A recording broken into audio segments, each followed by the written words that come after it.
अध्याय 5 वचन 1, जिसके पास पवित्र शास्त्र हो वह देखे और सुनिए। इसलिए प्रिय बालकों के समान परमेश्वर का अनुकरण करो। इसलिए प्रिय बालकों के समान परमेश्वर का अनुकरण करो और प्रेम से चलो, जैसे मसीह ने भी तुमसे प्रेम किया और हमारे लिए अपने आप को सुखदायक सुगंध के लिए परमेश्वर के आगे भेंट करके बलिदान कर दिया, जैसा पवित्र लोगों के योग्य है, वैसा तुम में व्यभिचार और किसी प्रकार के अशुद्ध काम या लोभ की चर्चा तक न हो, और न निर्लज्जता, न मूर्खता की बातचीत की, न ठट्ठे की, क्योंकि ये बातें शोभा नहीं देती, वरन धन्यवाद ही सुना जाए। Hallelujah, hallelujah, hallelujah, hallelujah. मेरे प्यारे भाई बहनों, इस वचन के दौरान प्रभु का दास जो प्रेरित पौलुस था, वो अपने पत्री के माध्यम से हमें सिखा रहा है कि भाई हमें उस परमेश्वर जो जगत की ज्योति बनकर हमारे बीच में आया, जिसने कहा कि जगत की ज्योति मैं हूं, जो मेरे पीछे होलेगा अंधकार में ना चलेगा, परंतु वह जीवन की ज्योति पाएगा, परंतु वह जीवन की ज्योति पाएगा। कहता है जो मेरे पीछे होलेगा अंधकार में नहीं होगा, वह जीवन की ज्योति प्राप्त कर लेगा, अर्थात वह ज्योति बन जाएगा। कौन सी ज्योति बनेगा? जो इस पूरे जगत में प्रकाश फैलाने वाली ज्योति है, जो पूरे संसार की ज्योति है। वह कहता है उस ज्योति की ज्योति बन जाएगा, अर्थात ज्योति की संतान बन जाएगा। जो परमेश्वर के पीछे यानी यीशु मसीह के पीछे होलेगा, उसके संपूर्ण जीवन का अंधकार मिटेगा और वह जीवन वाली ज्योति प्राप्त कर लेगा। और वह मनुष्य जब ज्योति को प्राप्त कर लेगा तो वह बड़ी वाली ज्योति की संतान बन जाएगा। Hallelujah, hallelujah, hallelujah. इसीलिए उस बड़ी वाली जो जगत की ज्योति है, उस ज्योति की संतान हमें कैसे बनना है, और ज्योति की संतान बनने के लिए हमें क्या सीखना होगा, क्या अपने अंदर उतारना होगा, कैसा हमारे बोलचाल रहने होंगे, कैसे हमारे चाल स्वभाव होने होंगे, कैसे हमें अपना सारा व्यवहार रखना होगा। उन सारी बातों के लिए यहाँ प्रेरित पौलुस हमें बता रहा है कि भाई ज्योति की संतान बनो। तो भाई कैसे बनना है, वो सारा उपाय बता रहा है। कह रहा है कि इसलिए प्रिय बालकों के समान परमेश्वर का अनुकरण करो। कहता है हे मेरे भाइयों, तुम्हें ज्योति की संतान यदि बनना है, अगर परमेश्वर का पुत्र बनना है, परमेश्वर क्या है? ज्योति है, और उस ज्योति की संतान, उसका पुत्र बनना है, उसका वारिस हमें बनना है, तो क्या करना होगा? प्रिय बालकों के समान परमेश्वर का अनुकरण करना होगा। जैसे एक सच्चा बेटा, सच्चा बालक, एक छोटा बालक जो सच्चा होता है, प्रेमी होता है, क्या करता है? अपने पिता के हर एक आज्ञाओं का पालन करता है, पहला काम। और दूसरा काम क्या करता है कि अपने पिता के प्रेम को वह महसूस करता है और अपने पिता को अपना प्रेम देता है। और दूसरी बात कि अपने सच्चे पिता के सारे स्वभाव को, सारे व्यवहार को, सारे बोलचाल को वह क्या करता है? नकल करता है, उतारता है अपने जीवन में। एक प्रिय बालक क्या करता है? अपने पिता की नकल करता है कि हमारा पिता भाई, उसका बोलने का तरीका कैसा है, चलने का तरीका कैसा है, रहने का तरीका कैसा है, उसका स्वभाव कैसा है, वो क्या करता है? उसकी नकल अपने अंदर उतारना चाहता है।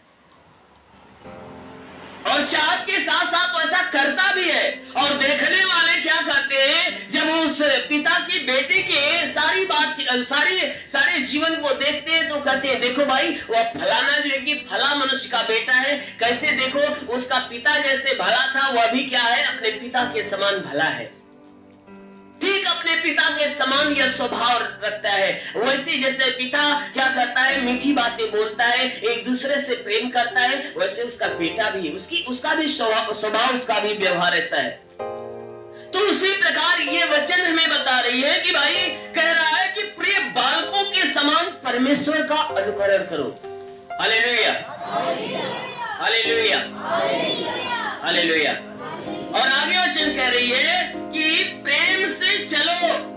तुम क्या करो, प्रेम से चलो, जैसे मसीह ने भी तुमसे प्रेम किया।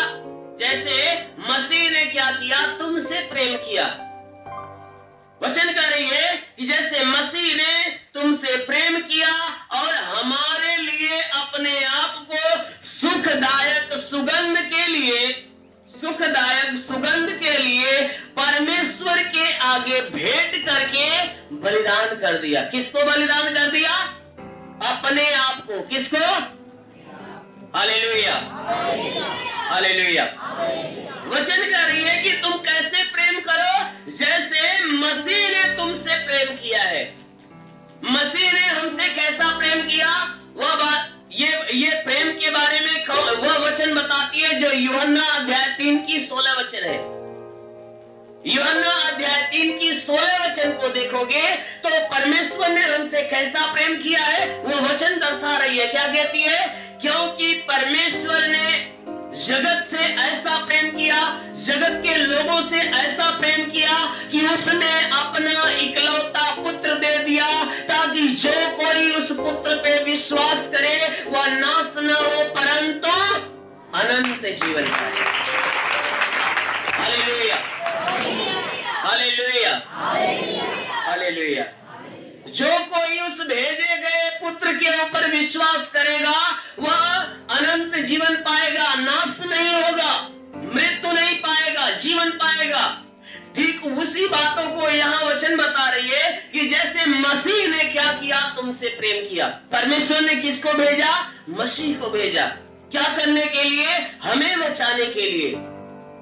और उसने हमें बचाने के लिए हमसे ऐसा प्रेम कर लिया कि उसने जो देह लेकर आया था वह हमारी देह, हमारे जीवन, हमारी आत्मा को बचाने के लिए अपने देह को क्या कर दिया? बलिदान कर दिया। Hallelujah, hallelujah. वही वचन यहाँ बता रहे कि जैसे मसीह ने तुमसे प्रेम किया और हमारे लिए अपने आप को सुखदायक सुगंध के लिए परमेश्वर के आगे भेंट करके बलिदान कर दिया। हमें सुख देने के लिए, हमें शांति देने के लिए, स्वर्ग की शांति, स्वर्ग का सुगंध और स्वर्ग का जीवन देने के लिए उसने क्या किया कि परमेश्वर के आगे अपने इस शरीर को ही बलिदान कर दिया। परमेश्वर के आगे बलिदान कर दिया। इसलिए बलिदान किया कि हम और आप क्या हो? मृत्यु से बचाए जाए, नाश होने से बच जाए। Hallelujah, hallelujah, hallelujah, hallelujah. मेरे प्यारे भाई बहनों, हमारा परमेश्वर प्रेमी परमेश्वर, उसने क्या किया? हमसे प्रेम किया और प्रेम करके देखा कि भाई हम नाश होते जा रहे हैं, तो उसको देखा नहीं गया। तब वह प्रेमी परमेश्वर ने क्या किया? अपना इकलौता पुत्र दे दिया। अपने इकलौते पुत्र यीशु मसीह को हमारे लिए भेज दिया और कहा कि भाई मनुष्यों में से जितने लोग उसको स्वीकार कर लेंगे, जितने लोग उसको अपना प्रभु और अपना उद्धारकर्ता के रूप में ग्रहण कर लेंगे, वे क्या हो जाएंगे? वह नरक के जीवन से बच जाएंगे, उन्हें अनंत मृत्यु से बचाया जाएगा और उन्हें अनंत जीवन में ले जाया जाएगा। वे नाश नहीं होने पाएंगे। वह विपत्ति और संकटों में पड़ के वह विनाश उनके जीवन का नहीं होगा, बल्कि क्या होगा? वे बचाए जाएंगे और छुड़ाए जाएंगे। इसलिए उसने कहा कि भाई तुम भी क्या करो? उस प्रिय बालकों के समान अपने पिता के चरित्र को अपने अंदर उतारो, उस परमेश्वर के स्वभाव को अपने अंदर उतारो, उस परमेश्वर के व्यवहार को अपने अंदर उतारो, उसके उसके सारे चाल चलन, सारे विचार को अपने अंदर उतारो। क्योंकि मेरे प्यारे भाई बहनों, वचन कहती है कि हमारा जो विचार है उस परमेश्वर के विचार से कदापि नहीं मिलता। हमारा विचार उस परमेश्वर के विचार से मिलता नहीं। इसलिए वह कहता है भाई तुम अपने परमेश्वर का नकल उतारो कि भाई हमारा परमेश्वर कैसा है। और नकल उतारने के लिए वह परमेश्वर ने एक नमूना हमारे सामने प्रकट कर दिया है।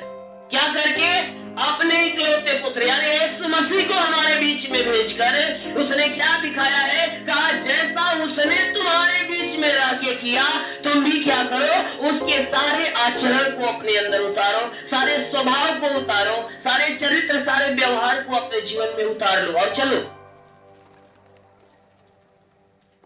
क्योंकि उसका विचार जैसा था तुम भी उसके विचार के अनुसार अपना विचार बना लो। वचन कहती है कि मनुष्य तुम्हारे विचार गड़बड़ है, बिगड़े हुए हैं, इसलिए मेरे पसंद के जैसा नहीं है। क्योंकि वचन कहती है, यहोवा कहता है कि भाई तुम्हारा विचार और मेरा विचार एक समान नहीं है।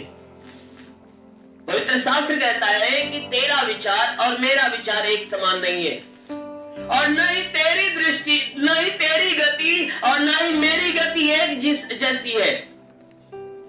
क्योंकि तेरे और मेरे सोच विचार में जमीन और आकाश का अंतर हो गया है। तो परमेश्वर बता रहा है, हमें चिता रहा है कि मनुष्य तेरा जो सोच विचार है, तेरी जो गति है, तेरे गति और सोच विचार में जमीन और आकाश का अंतर हो गया है।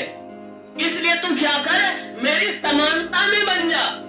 जैसा मैंने विचार तुम्हारे पास भेजा है उन विचारों को ले ले, स्वभाव, चाल चलन, आचरण जो भी तुम्हारे पास भेजा है उसको ले ले।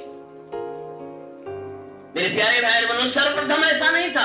जब परमेश्वर ने मनुष्य को बनाया तो मनुष्य को ऐसा बिगड़ा हुआ नहीं बनाया, मनुष्य को ऐसा निर्दयी नहीं बनाया, मनुष्य को ऐसा घातिक नहीं बनाया, बैर से भरा हुआ नहीं बनाया, डाह, ईर्ष्या, क्रोध से भरा हुआ नहीं बनाया, बल्कि परमेश्वर ने कैसा बनाया? जैसा वह स्वयं था वैसा हमें बनाया। यानी उसने क्या किया? हमें अपनी ही समानता में बनाया। और आज क्या हो गया? मनुष्य ने क्या किया? उसकी समानता को अपने पैरों तले रौंद डाला है। जो परमेश्वर ने समानता दिया था उस समानता को मनुष्यों ने क्या किया? अपने पैरों तले रौंद डाला। उतार कर छोड़ने की बात तो छोड़ो, अपने पैरों तले रौंद डाला। किसी को कहो भैया किसी का बुरा नहीं करना चाहिए, या किसी को कह दो भैया और देखो वो बहुत लाचार बेबस है, चल के मदद कर देते हैं, तो लोग क्या कहेंगे? कहा हम दुनिया का ठेका लेके बैठे लीला? लोग क्या कहेंगे? हम दुनिया का ठेका लेके बैठे लीला कि जितना लाचार हम तकलीफ में हम जाके उनकर मदद करी। Hallelujah, hallelujah, hallelujah. ऐसा होता है, सुनने में आता है ना भाई, मैं तो सुना हूं इसलिए बता रहा हूं। लोग यही भाषा बोलते हैं कि हम दुनिया का ठेका ले लेला। मेरे प्यारे भाई बहनों, परमेश्वर मसीह ने क्या किया? हमारे बीच में आया तो देखा हम मर रहे हैं, हम लाचार हैं। पहली बात तो शरीर से मरते हुए देखा तो उनको बचाया। कोई कोढ़ से सड़ रहा था, उसके पास गया और उसको कोढ़ से मुक्त किया। कोई पैर से लंगड़ा हुआ या पैर का सूखा हुआ, हाथ पांव काम नहीं कर रहा, उसको छुआ, उसके शरीर को चंगा कर दिया। अब यीशु मसीह यहाँ आने के बाद कह दे कि काम दुनिया का ठेका ले ले, तो हम और आप इतने चैन और आराम से नहीं जीते। वह भी कह सकता था, लेकिन उसने ऐसा नहीं किया। उसने क्या किया? प्रेम किया। इसलिए उसने ये बातें हमें कहा कि भैया कि जैसा मैं सोचता हूं वैसा सोच तुम रखो, जैसा मैं करता हूं वैसा काम तुम भी करो। इसलिए उसने कहा मनुष्य तेरा विचार मेरा विचार एक समान मिलता जुलता नहीं है, तू गंदा हो गया है। मेरी समानता को तू अपने पैरों तले रौंद डाला है, उसे कुचल दिया है। इसलिए तू क्या कर, मेरी समानता फिर से अपने अंदर उतार। मेरे चलने की गति, मेरे काम करने की गति जैसा है वैसा तुम्हारा नहीं है। मैं क्या करता हूँ? मैं एक दूसरे की भलाई का काम करता हूँ, न्याय का काम करता हूँ, धर्म का काम करता हूँ। और तू क्या करता है? तू अपनी गति में क्या काम करता है कि एक मनुष्य से बैर रखता है और उनसे लड़ाई झगड़े करता है, घात करता है, धोखा देता है, चुगली का काम करता है, हमेशा विरोध में रहता है, एक दूसरे के नाश के बारे में सोचता है, ये तेरी गति है मेरे प्यारे भाई बहनों। लेकिन वह परमेश्वर कहता है अपनी बिगड़ी हुई गति को निकाल दे, अपने बिगड़े हुए विचार को निकाल दे। क्या करे? मेरा विचार ले ले, मेरी गति ले ले, तब मेरी और तुम्हारी गति, मेरे और तुम्हारे सोच विचार एक समान हो जाएंगे। Hallelujah, hallelujah, hallelujah. मेरे प्यारे भाई बहनों, हमारा परमेश्वर हमसे प्रेम जताया तो क्या कर दिया कि हमें बचाया और अपने को नुकसान दे दिया। ठीक उसी प्रकार प्रभु कहता है तेरे सामने कोई ऐसा है तो तू उसको बचाने के लिए अपने प्राण की चिंता मत करना, अपना प्राण तुम मेरे ऊपर छोड़ देना, क्योंकि तेरे प्राण की चिंता कौन करने वाला है? परमेश्वर करने वाला है। इसलिए कहता है तू अपना प्राण मत बचाना, दूसरे की बचाने के चक्कर में अपना मत बचाना, क्योंकि तेरा बचाने वाला ऊपर बैठा हुआ है। वह तो अवश्य है कि तुम्हें बचा कर रखेगा, तुम्हें छुड़ा कर रखेगा।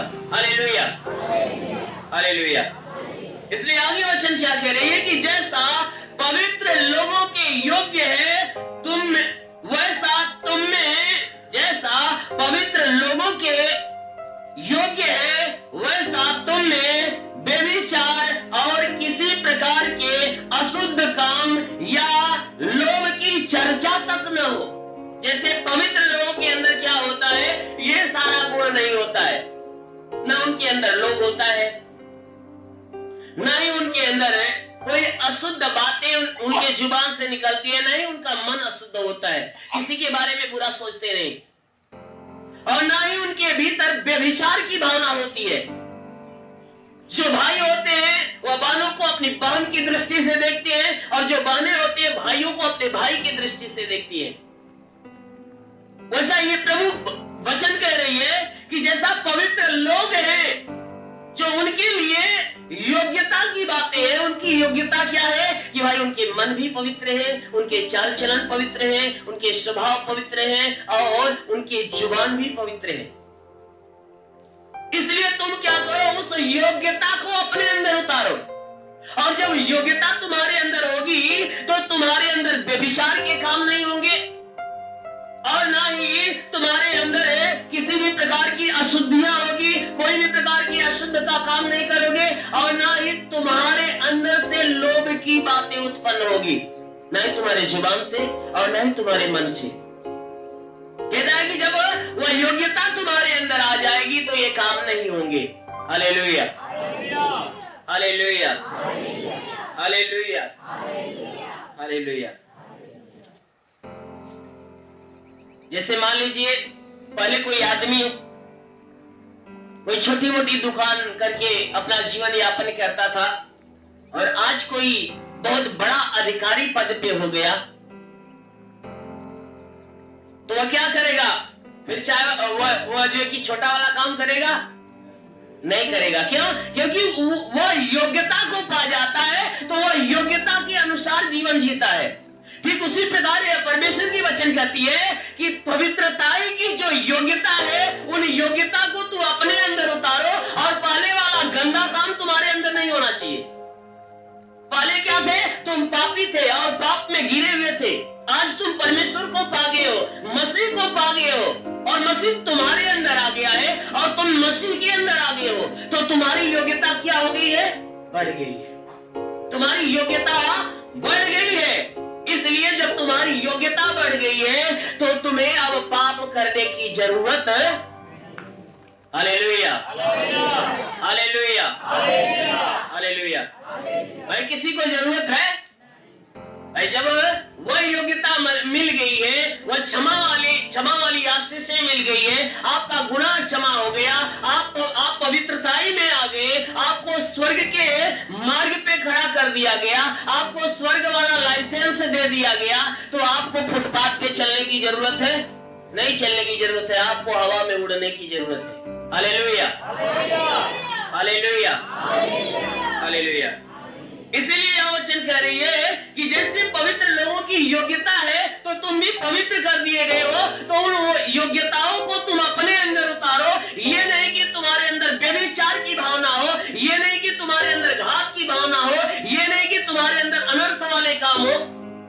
गंदे काम ना होना चाहिए।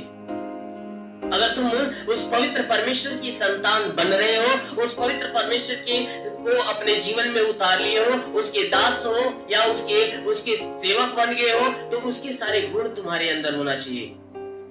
जब सारे गुण होंगे तब महिमा के साथ क्या होगा, स्वर्गदूत क्या करेंगे, तुम्हारा नाम लेंगे। देखो हमारा पिता जैसा है, वह मनुष्य भी पिता के सारे आचरण को ले लिया है, यानी मेरे पिता यानी उस स्वर्गीय परमेश्वर के पवित्रताई में भर गया है, इसलिए वह क्या हो गया है, इस स्वर्ग के लायक बन गया है। Hallelujah, hallelujah. और वो स्वर्गदूत क्या करते हैं कि उस स्वर्ग में उस मनुष्य के लिए परमेश्वर के सामने महिमा करते हैं, मनुष्य के लिए नाचते हैं, गाते हैं, खुशियां मनाते हैं, महिमा देते हैं कि वह भी क्या कर लिया है, पवित्रताई का ठप्पा ले लिया है। Hallelujah, hallelujah, hallelujah.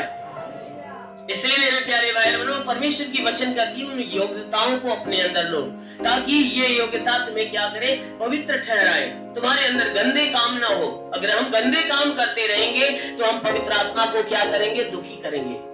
जो परमेश्वर ने किस लिए दिया है, अनंत काल के उद्धार के लिए दिया है, और जो जब अंत का दिन आएगा उस समय उद्धार के लिए दिया है। Hallelujah, hallelujah, hallelujah. इसलिए वचन कह रही है कि किसी प्रकार के अशुद्ध काम या लोभ की चर्चा तुम्हारे अंदर ना हो, ना ही निर्लज्जता तुम्हारे अंदर आए, ना ही मूर्खता की बातचीत तुम्हारे जुबान से निकले, न ठट्ठे की भावना तुम्हारे अंदर हो। ये सारी भावना ना होने पाए कि भाई तुम्हारे द्वारा किसी के प्रति ठट्ठे की भावना उत्पन्न हो, किसी को नाश होते देखकर या किसी को लाचार, किसी को मरते हुए देखकर तुम क्या करो, उसकी ठहाके मार के ठट्ठे उड़ाओ या किसी का मजाक उड़ाओ, किसी के दुख को देखकर हंसो। परमेश्वर कहता तुम्हारे अंदर ये भावना नहीं होनी चाहिए, ये अशुद्ध काम नहीं होने चाहिए, निर्लज्जता नहीं होने चाहिए। जैसे मैं उन सारी बातों को बताना चाहता हूं, जैसे आज तक आप जब तक मसीह को नहीं जानते थे तब तक आप एक काम करते थे, कोई भाई हो या बहन हो, अगर वो रिलेशन में कोई मजाकिया वाला अगर रिलेशन होता है तो क्या करते हैं, वह भले बुरे की बातें बोलकर उनसे मजाक करते हैं। ऐसा होता है ना, भाई भी बहनों को करते हैं और बहनें भाइयों से करती है। यहाँ वचन कहती है कि इन सारी आचरण को सुधार लो, तुम्हारे अंदर वह निर्लज्जता का काम नहीं होना चाहिए। ये काम किसका है, निर्लज्जता, वो तुम्हारे अंदर है, वो ये काम नहीं होना चाहिए। क्योंकि बाइबल बताती है कि कोई स्त्री हो या पुरुष हो, सिर्फ अपने पति या पत्नी या माता पिता को छोड़ अगर कोई मनुष्य है आपके सामने आता है तो उसको किस दृष्टि से देखो, अपने भाई या बहन की दृष्टि से, अपने भाई या बहन की दृष्टि से देखो। Hallelujah, hallelujah, hallelujah, hallelujah. तुम्हारे जुबान से वो गंदे शब्द न निकलने पाए। क्या करो, अपने जुबान को पवित्रताई में रखो। इसलिए यह वचन कह रही है कि वह निर्लज्जता तुम्हारे अंदर ना हो, ना ही मूढ़ता की बातें हो, बेवकूफी वाला बात आपकी जुबान से ना निकले। वो सारे वे बातें जो परमेश्वर को पसंद नहीं है, वो सारी बातें तुम्हारे द्वारा ना निकले। जैसे में मूढ़ता का मतलब, जैसे परमेश्वर का दास अय्यूब था, जब अय्यूब के ऊपर घोर विपत्ति पड़ती है तो उसकी पत्नी क्या कहती है कि अरे भाई इतना संकट तेरे ऊपर आ गया और तू आज भी परमेश्वर की महिमा की बातें चिल्ला रहा है, उसको महिमा ही महिमा देता जा रहा है, महिमा ही महिमा देता जा रहा है। अरे क्यों ना उसको भला बुरा बोलता, क्यों ना उसको अब शब्द बोलता। वो परमेश्वर को क्या करने के लिए कहती है, भली बुरी की बातें, गाली देने के लिए कह रही है। वह तुरंत उसे डांटता है और डांट कर कहता है, तुम मूढ़ स्त्रियों की तरह बातें क्यों कर रही हो, तुम मूढ़ स्त्रियों की तरह बातें क्यों, मूर्खों की तरह बातें क्यों कर रही हो। अरे तू जानती है कि वह परमेश्वर भला है, वह किसी का बुरा नहीं चाहता, नहीं करता है, वह भला है, सिर्फ वह हमेशा मनुष्यों का भला चाहता है, इसलिए वह मेरे लिए जो भी करता है वह अच्छा करता है, कभी वह बुरा कर ही नहीं सकता। Hallelujah, hallelujah, hallelujah, hallelujah. इसलिए मेरे प्यारे भाई बहनों, अगर आपके जीवन में कोई दुख या विपत्ति आ जाते हैं, कोई समस्याएं, कोई संकट आ जाता है, तो आप कभी अपने जुबान से या अपने मन से उस परमेश्वर के लिए दोष का शब्द मत निकालना, क्योंकि ये मूर्खता के शब्द होंगे, मूर्खों का शब्द होगा। क्योंकि वो परमेश्वर को आप जानते हो, भली बात जानते हो कि परमेश्वर कहता है मैं तेरा रक्षा करने वाला, बचाने वाला, छुड़ाने वाला परमेश्वर हूं, मैं भला हूं, सिर्फ भला चाहता हूं, भला करता हूं, मैं आनंद से भरा हुआ इसलिए आनंद देना चाहता हूं, शांति से भरा हुआ इसलिए शांति देना चाहता हूं, उद्धार से भरा हुआ इसलिए उद्धार देना चाहता हूं। हमारा परमेश्वर दुख से भरा हुआ नहीं है कि आपको दुख दे, दुख से भरा हुआ वह शैतान है, इसलिए वह क्या करता है, दुख देता है। शैतान किसी को कभी सुख दे ही नहीं सकता, क्योंकि सुख उसके पास है ही नहीं, वह दुखों का राजा है, इसलिए दुख देता है, वह शैतान की तरफ से मिलता है। अय्यूब को जो मिला था किसकी तरफ से मिला था, शैतान की तरफ से मिला था। जब शैतान की तरफ से मिले हुए दुख को देखती है उसकी स्त्री, वह मूर्खों की तरह बातें करती, वह डांटता है तो मूढ़ स्त्रियों की तरह बातें क्यों कर रही है। परमेश्वर भला है, वह जो भी करता है अच्छा के लिए करता है, मेरा क्या जा रहा है, अरे उसने दिया ले लिया तो मेरा क्या लिया भैया कि मैं उसको बोलूं, मेरा क्या नुकसान किया, क्या मैंने इस शरीर को बनाया, इस शरीर को मैंने बनाया, या इतने बड़े राजपाट मुझे मिले थे, उनमें मेरे पास 7 बेटे बेटियां थे, वह बेटे बेटियां मर गए, क्या मैंने उसे पैदा किया था, मैंने उनका निर्माण किया था, अरे उसने किया, ले ही लिया तो मेरा क्या लिया, वह दिया हुआ वापस ले लिया तो मेरा क्या लिया, मैं क्यों उसको भला बुरा बोलूं। भाई मान लीजिए आपको कोई मनुष्य, आपका मित्र ही है, आपको कोई वस्तु दे दिया, आप उसका इस्तेमाल कर रहे हो, अपने जीवन में उसको इस्तेमाल कर रहे हो, और कुछ ही दिन के बाद वह आया, कहा भैया मेरा दे दो, क्या कहोगे, उसको गाली दोगे। भाई उसका है, जब तक इच्छा थी आपको दिया, आपने उसका इस्तेमाल किया, अपने जीवन में उसका सुख लिया, भाई उसको जरूरत पड़ी ले लिया, तो भाई क्या करोगे, उसको गाली दोगे। अगर गाली देने वाला, अगर कोई मनुष्य ऐसा कर देता है तो वह क्या करता है, मूढ़ता का काम करता है, मूर्खों का काम करता है, कि भाई उसकी संपत्ति का मालिक हुआ और उसकी संपत्ति दिया और फिर ले लिया, तो हम उसको क्या कर रहे हैं, हम उसको भला बुरा बोल रहे हैं, गाली दे रहे हैं, तो हम मूर्ख हैं ना। बल्कि क्या करना चाहिए, उसके बदले में उसकी महिमा करना चाहिए। क्यों कि भैया आज आपने क्या किया, इतने दिन से ये चीजें हमें दिया, हम अब इसका सुख लेता रहा, इतने दिन हम आपकी वस्तुओं का सुख लिया, ये भैया हम आपका बहुत धन्यवाद करते हैं कि आपने इतने दिन के लिए मेरी मदद की। Hallelujah, hallelujah, hallelujah, hallelujah. भाई वह मनुष्य धन्यवाद के लायक होगा ना, धन्यवाद के लायक होगा या भला बुरा बोलने के लायक, धन्यवाद के लायक होगा। क्यों, क्योंकि उसने क्या किया, आपकी मदद किया। ठीक उसी बात के लिए अय्यूब क्या कह रहा था अपनी पत्नी से कि भाई परमेश्वर ने जब तक उसकी इच्छा थी हमें दे दिया, और फिर ले रहा है तो भाई मेरा क्या ले रहा है, वह भला है, क्योंकि मेरे जब भी वह कुछ करता है तो वह भले के लिए करता है, इसलिए सब नामों में मेरे परमेश्वर का नाम बड़ा।